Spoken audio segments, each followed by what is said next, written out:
बाबी world की कहानी। The world of Barbies. एक बार की बात है, एक जादुई जगह थी, बाबी लैंड। ये कोई साधारण जगह नहीं थी। यहाँ हर तरह की बाबी रहती थी। ये दुनिया चमचमाती सड़कों, गुलाबी आसमान और झिलमिलाते समुद्र से भरी थी। हर घर अलग था।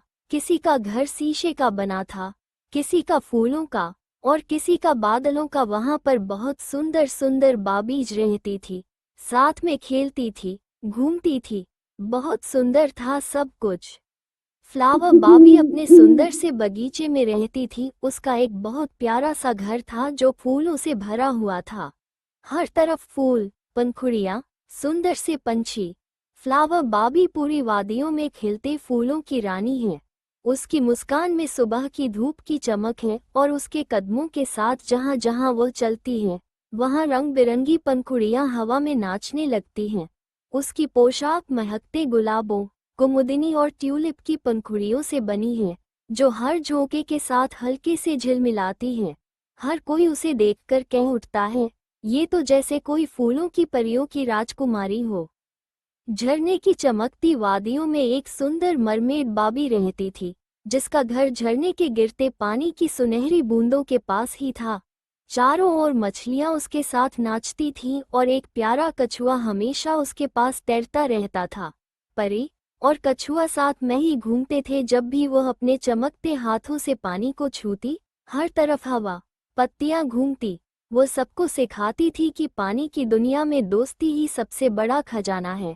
और हर दिन वह अपने साथी मछलियों और कछुए के साथ पानी की लहरों में नई खुशियां ढूंढती थी। मरमेड बाबी हर तरफ घूमती थी। फैशन बाबी वो शहर की सबसे मशहूर डिजाइनर थी। हर सुबह वह अपने दोस्तों के लिए नए कपड़े बनाती थी। फैशन बाबी का खुद का एक कपड़ों का बहुत सुंदर दुकान था। वह हमेशा अपने फैशन को इम्प्रूव करती और नए नए ड्रेस बनाती। फैशन बाबी बहुत सुंदर थी। स्पेस बाबी अपने सुंदर से बादल वाले घर में रहती थी। वह चांद और तारों के बीच उड़ती थी। उसके पास एक सिल्वर स्पेसशिप था। वह हर हफ्ते नई ग्रह की खोज करती थी और कहती थी। अब एक दिन बाबी लैंड के खूबसूरत महल में चारों बारबीज, फ्लावर बाबी, फैशन बाबी, मरमेड बाबी और स्पेस बाबी एक साथ मिलने आईं। महल रंग बिरंगी रोशनियों से चमक रहा था और चारों बारबीज बेहद सुंदर लग रही थीं। सबने एक दूसरे से मिली और हंसते हुए कहा, कितने दिनों बाद सब साथ मिले हैं। शाम को वे सब एक साथ शानदार डिनर हॉल में गईं। खाना बहुत स्वादिष्ट था। खाना खाकर वे सब महल की छत पर चली गईं। छत पर हल्की हवा चल रही थी, तारे चमक रहे थे और चारों बारबीज वहीं बैठकर देर रात तक बातें करती रहीं। काफी देर बाद सबने एक दूसरे को शुभरात्रि कहा और अपने अपने कमरों में जाकर सो गई। रात के 3 बजे, रात के गहरे सन्नाटे में फ्लावर बाबी अचानक डर कर उठ गई। उसका दिल तेज तेज धड़क रहा था, जैसे किसी ने उसका नाम पुकारा हो। वह धीरे से बिस्तर से उतरी और खिड़की की ओर चली गई। बाहर चारों ओर अंधेरा था, सिर्फ चांद की हल्की रोशनी थी। वह खुद को शांत करने की कोशिश कर ही रही थी कि अचानक भयंकर परी वहां प्रकट हो गई। उसकी लाल आंखें जल रही थी, सफेद साड़ी, पीला चेहरा। फ्लावर बाबी डरकर पीछे हटी और जमीन पर गिर पड़ी। भयंकर परी ने दहाड़ती हुई आवाज में कहा, फ्लावर बाबी, मेरे साथ चलो, हम मिलकर इस पूरे बाबी वर्ल्ड को खत्म कर देंगे। फ्लावर बाबी ने हिम्मत जुटाए, खड़ी हुई और जोर से बोली, निकल जाओ यहाँ से, तुम ये कभी नहीं कर पाओगी। जैसे ही फ्लावर बाबी की चीखें महल में गूंजी, बाकी तीनों बारबीज दौड़ती हुई उसके कमरे में पहुंची। मरमेड बाबी, फैशन बाबी और स्पेस बाबी। उन्हें देखते ही भयंकर परी घबराए। स्पेस बाबी ने कहा, अगर तुमने एक कदम भी आगे बढ़ाया, हम अपनी शक्तियों का इस्तेमाल करेंगे और फिर तुम बच नहीं पाओगी।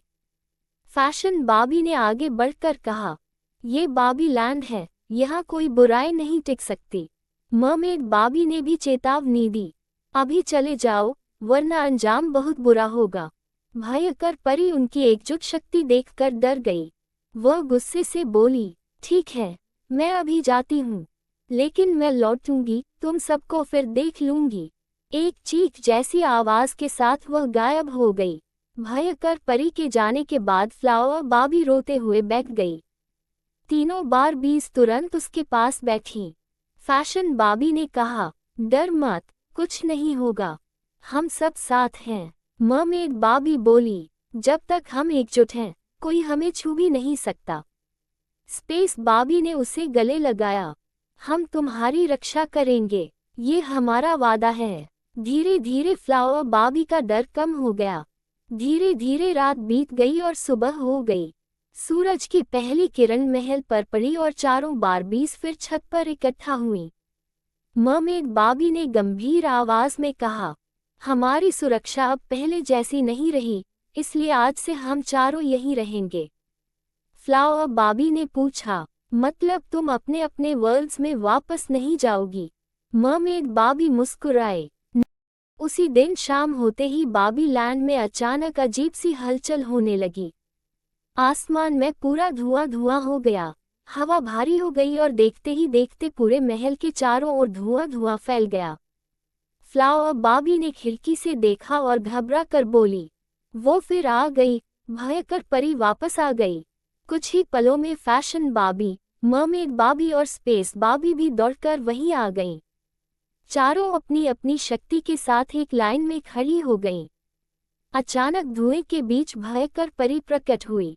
उसकी आवाज गूंजी, मैंने कहा था ना, मैं वापस आऊंगी, अब कोई मुझे नहीं रोकेगा। लेकिन इस बार चारों बारबीज बिल्कुल तैयार थीं। स्पेस बाबी ने तारों की किरण छोड़ी, मरमेड बाबी ने पानी की तेज धार बनाई, फ्लावर बाबी ने फूलों का जादुई घेरा बनाया और फैशन बाबी ने चमकदार रोशनी फैलाई। इन चारों शक्तियों के मिलते ही एक चमकदार गोला बना और भयंकर परी उसके अंदर फंस गई। बिजली की तरह तेज रोशनी हुई और उन्होंने उसे महल के एक जादुई कमरे में बंद कर दिया, जहां वह अपनी शक्ति का इस्तेमाल नहीं कर सकती थी। भयंकर परी ने चीखकर कहा, मुझे बाहर निकालो, मैं वापस आऊंगी। लेकिन कमरा पूरी तरह सील हो चुका था। चारों बारबीज ने राहत की सांस ली। फ्लावर बाबी बोली, अब बाबी लैंड सुरक्षित है।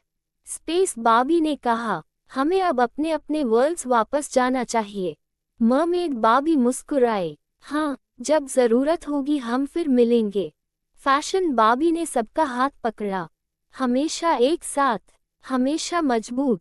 फिर चारों बारबीज ने एक दूसरे को अलविदा कहा और अपने अपने वर्ल्ड्स की ओर वापस चली गईं। बाबी लैंड फिर से शांत और सुरक्षित हो गया।